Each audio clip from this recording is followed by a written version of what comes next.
একটু আগে একটা স্টুডেন্ট ফোন করলো যে স্যার আমি এক্সেলের মধ্যে অনেকগুলো নাম্বার লিখলাম, এখন লেখার পরে দেখতেছি আমার জিরো সবগুলোই চলে যাচ্ছে।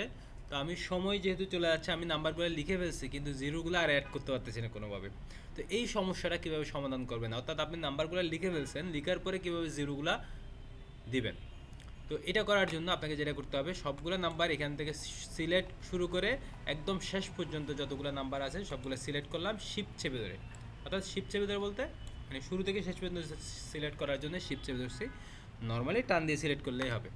তো এটা করার পর আপনি হোম ট্যাব থেকে যেখানে জেনারেল যেটা আছে এখানে গিয়ে এখান থেকে যেতে হবে মোর নাম্বার ফরম্যাট, সেখানে ক্লিক করতে হবে। এটাতে ক্লিক করার পর এখানে দেখেন অনেকগুলো অপশন আছে ক্যাটাগরি, এখান থেকে আমরা যাব কাস্টম। কাস্টম থেকে একদম এখানে জেনারেলের নিচে জিরো আছে, জিরোতে ক্লিক করব। এই জায়গায় আমরা এখানে কয়টা ডিজিট, আমার ডিজিট হচ্ছে 11টা মোবাইল নাম্বারের ডিজিট। তো আমার এইখানে সংখ্যা আছে 10টা, আগে একটা জিরো আসবে, অর্থাৎ টোটাল 11টা সংখ্যা থাকবে।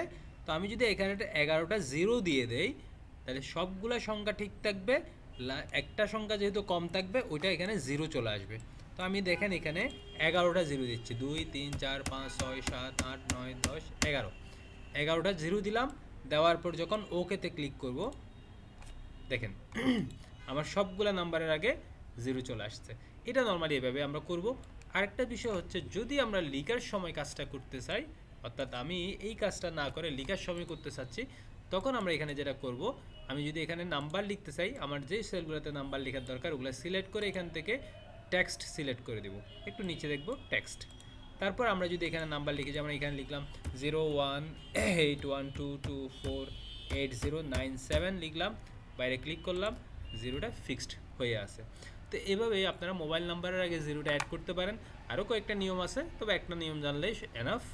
ধন্যবাদ।